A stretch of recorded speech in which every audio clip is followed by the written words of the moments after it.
தண்டவாளங்களே தெரியாத அளவில் தண்ணீர் சூழ்ந்து இருந்த திருநெல்வேலி சந்திப்பு ரயில் நிலையத்தில் நீர் வடிந்து போக்குவரத்து தொடங்கியிருக்கிறது. விவரங்களை செய்தியாளர் சிவமணி வழங்க கேட்கலாம். சிவமணி, விவரத்தை பதிவு செய்யும்.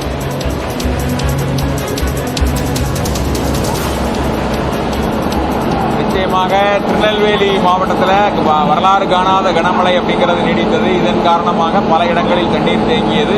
அதிகபட்சமாக 60 சென்டிமீட்டர் வரைக்கும் மழைப்பொழிவு அப்படிங்கிறது இருந்தது. சராசரியாக 40 சென்டிமீட்டர் மழைப்பொழிவு இருந்ததன் காரணமாக பல்வேறு இடங்கள் தண்ணீரில் மூழ்கியது. இதனால் திருநெல்வேலி ரயில் நிலையம் தண்ணீரில் தத்தளித்தது. 3 நாட்கள் இந்த பகுதியில் ரயில் இயக்கமே இல்லாத நிலை அப்படிங்கிறது இருந்தது. தற்போது திருநெல்வேலி வழியாக வரக்கூடிய ரயில்கள் அப்படிங்கிறது இயக்கம் அப்படிங்கிறது துவங்கி இருக்கிறது. அந்த ரயில்கள் இன்று காலையில் கன்னியாகுமரி எக்ஸ்பிரஸ் முதலாவதாக சென்னையிலிருந்து கன்னியாகுமரி செல்லக்கூடிய கன்னியாகுமரி எக்ஸ்பிரஸ் புறப்பட்டு இங்கே திருநெல்வேலி வழியாக சென்றிருக்கிறது. அதே போல கோவை நாகர்கோவில் எக்ஸ்பிரஸும் இயக்கப்பட்டிருக்கிறது. தொடர்ந்து ரயில்கள் திருநெல்வேலி வழியாக இயக்கப்படக்கூடிய ரயில்கள் அப்படிங்கிறது இயக்கம் அப்படிங்கிறது துவங்கி இருக்கிறது. தற்போது அந்த ரயில் பயணிகள்கிட்ட கேட்போம், நீங்க எங்க இருந்து வாரீங்க? நீங்க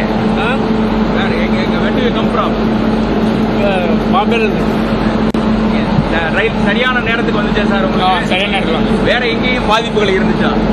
இல்லை, அந்த அளவுக்கு ஒன்றும் பாதிப்பு ஒன்றும் தெரியல. நீங்க எந்த ஊருக்கு போகணும்? நீங்க தென்காசி பாவத்திட்டம். இங்க போறதுக்கான பேருந்துகள் அப்படிங்கிறது வசதிகள் எந்த அளவுக்கு இருக்குன்னு தெரியுமா? இப்போ போய் பார்த்தா தான் தெரியும். அதாவது பேருந்து வசதி. நீங்க எந்த ஊருக்கு போகணும் சார்? எனக்கு தூத்துக்குடி ஏரல் தாலுகா மங்களகுறிச்சி போகணும். அதாவது பெங்களூர் தற்போது மும்பையிலிருந்து நாகர்கோவில் செல்லக்கூடிய ரயில் அப்படிங்கிறது திருநெல்வேலி ரயில் நிலையத்துக்கு வந்தடைந்திருக்கிறது. தொடர்ந்து நாகர்கோவிலுக்கு இந்த ரயில் இயக்கப்படுகிறது. மிகவும் மெதுவாக தண்டவாளங்களில் தண்ணீர் அதிக அளவு இருந்ததால் தண்ணீர் முழுமையாக வெளியேற்றப்பட்டிருக்கிறது. இருந்த போதிலும் கூட பகுதியாக திருநெல்வேலி ரயில் நிலையத்திற்கு வரக்கூடிய இந்த ரயில்கள் மிக மெதுவாக இயக்கப்படுகிறது. பெங்களூரில் இருந்து திருநெல்வேலி வந்திருக்கிற பயணி நம்மோடு இருக்கிறார். அவரோட கேட்போம், எப்படி இருந்தது சார் உங்களுடைய அனுபவம்? எப்படி இருந்தது? ரயில்கள் எந்த வேகத்தில் இயக்கப்பட்டது சார்? அதாவது நான் ஃபஸ்ட்டு பெங்களூர்லேருந்து வரவில்லை, ட்ரெயினில் வரல. பஸ்ஸில் இது மதுரை இறங்கிட்டேன். நான் அங்கேருந்து நான் ட்ரெயினில் வரேன். அது வரைக்கும் பஸ்ஸில் தான் வந்தேன். நான் ட்ரெயினில் வரதுக்கு ரொம்ப சிரமப்பட்டு யோசிச்சுட்டு இருக்கோம். அந்த மதுரையில் திடீர்னு சொன்னாங்க ட்ரெயின் இயங்கிடுச்சு அப்படின்னாங்க. இயங்கிடுச்சு ரொம்ப ரொம்ப ஹாப்பியாக இருந்தது எனக்கு. ஏன்னா 3 நாளைக்கு முன்னாடி நான் இங்கேருந்து போகும்போது மழையினால ட்ரெயின் கேன்சல் ஆகி ரொம்ப சிரமப்பட்டோம். நீங்க எங்க இருந்து வரீங்க சார்? எந்த ஊருக்கு போகணும்? மும்பையிலேருந்து வரேன் சார். எனக்கு தூத்துக்குடிக்கு போகணும். ஏரல் எங்கள் ஊர் ஏரல் பக்கத்தில் வாழலாம். பட் நான் மும்பையிலேருந்து எனக்கு தூத்துக்குடி திருநெல்வேலி ட்ரெயினில் டிக்கெட் கிடைக்கல. நான் உடனே புறப்பட வேண்டிய இடத்துல ஒரு துஷ்டி ஆகி போச்சு.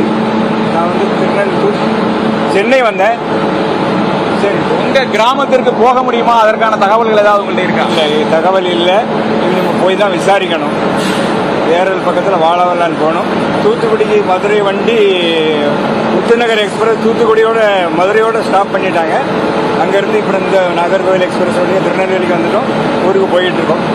நிச்சயமாக, அதாவது ஏரல் பகுதியை சேர்ந்தவர், அதோடு மட்டுமல்லாமல் பல்வேறு திருநெல்வேலி தூத்துக்குடி மாவட்டத்துடைய பல்வேறு பகுதிகளை சேர்ந்த மக்கள் இங்கே இறங்கி இருக்கிறார்கள். தூத்துக்குடி செல்ல முடியாத நபர்களும் திருநெல்வேலி ரயில் நிலையத்துக்கு இறங்கி இருக்கிறார்கள். இங்கிருந்து அவர்கள் சாலை மார்க்கமாக செல்ல இருக்கக்கூடிய நிலையில சாலை மார்க்கமாக பேருந்துகள் அப்படிங்கிறது தற்போது வரை இன்றைக்கு இயக்கப்படவில்லை. 7 மணிக்கு மேலாக இயக்கப்படுவதற்கான வாய்ப்புகள் இருக்கிறது. தண்ணீர் வெளிச்சம் வந்த பிறகு தண்ணீர் எங்கே இருக்கிறது இல்லை என்பதை அறிந்த பிறகு அந்த தண்ணீர் இயக்கம்ங்கிறது தொடர்ந்து இருப்பதற்கான வாய்ப்புகள் இருக்கிறது. இருந்த போதிலும் திருநெல்வேலி திருச்செந்தூர் இடையே அப்படிங்கிறது பேருந்து போக்குவரத்து இன்னும் துவங்கவில்லை. திருநெல்வேலி தூத்துக்குடி, திருநெல்வேலி தென்காசி, பாபநாசம் உள்ளிட்ட இடங்களுக்கு பேருந்து போக்குவரத்து துவங்கி இருக்கிறது.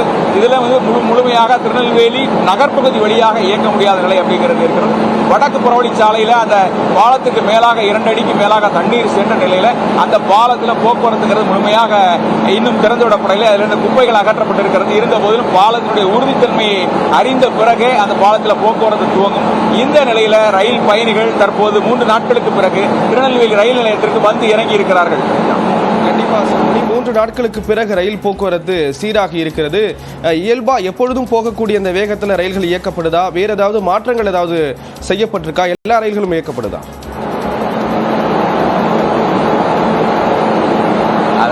நிச்சயமாக நேற்று வரை திருநெல்வேலியிலிருந்து எந்த ரயில்களும் இயக்கப்படவில்லை, திருநெல்வேலி வழியாகவும் எந்த ரயில்களும் இயக்கப்படவில்லை. முதலாக இன்று காலை முதல் திருநெல்வேலி வழியாக வரக்கூடிய ரயில்கள் இயக்கப்பட்டிருக்கிறது. குறிப்பாக நெல்லை எக்ஸ்பிரஸ் ரயில் அப்படிங்கிறது மதுரையோடு நிறுத்தப்பட்டிருக்கிறது. தூத்துக்குடி முத்துநகர் எக்ஸ்பிரஸ் மதுரையோடு நிறுத்தப்பட்டிருக்கிறது. திருநெல்வேலி ரயில் நிலையத்திற்கு வந்து நிற்கக்கூடிய ரயில்கள் அப்படிங்கிறது இங்கிருந்து, அதாவது திருநெல்வேலி ரயில் நிலையத்தில் இருந்தோ திருநெல்வேலி ரயில் நிலையத்துக்கு வந்து சேரக்கூடிய ரயில்களோ இயக்கப்படவில்லை. மற்ற ரயில் நிலையங்களே நிறுத்தப்படுகிறது. இந்த வழியாக நாகர்கோவில், திருவனந்தபுரம்,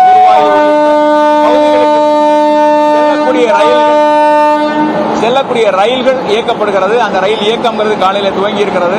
ஆனாலும் ரயில்கள் தண்டவாளத்தில் தண்ணீர் அதிக அளவு தேங்கி இருந்ததால மிக குறைந்த வேகம் 5 கிலோமீட்டர் வேகம் அப்படிங்கிற அடிப்படையிலேயே இயக்கப்படுகிறது. ரயில் நிலையத்திற்கு உள்ளே வரும்போது ரயில் நிலைய ஆரம்பத்திலிருந்து ரயில் நிலையத்துக்கு நடைமேடையை வந்து அடைவதற்கே 10 நிமிடங்கள் ஆகிறது அப்படிங்கிற நிலை இருக்கிறது.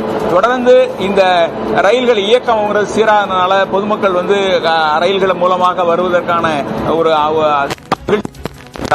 ஆனால் பேருந்து போக்குவரத்து அப்படிங்கிறது வந்து இந்த ரயில் நிலையத்துக்கு முன்பாக தண்ணீர் தேங்கி இருப்பதால் ரயில் நிலையத்திலிருந்து பேருந்து நிலையம் செல்லக்கூடிய சந்திப்பு பேருந்து நிலையம் செல்லக்கூடிய பகுதியில் தண்ணீர் தேங்கி இருக்கக்கூடிய நிலையில அந்த பகுதி வழியாக செல்ல முடியாம மாற்று பாதையில செல்லக்கூடிய நிலை அப்படிங்கிறது இருக்கிறது.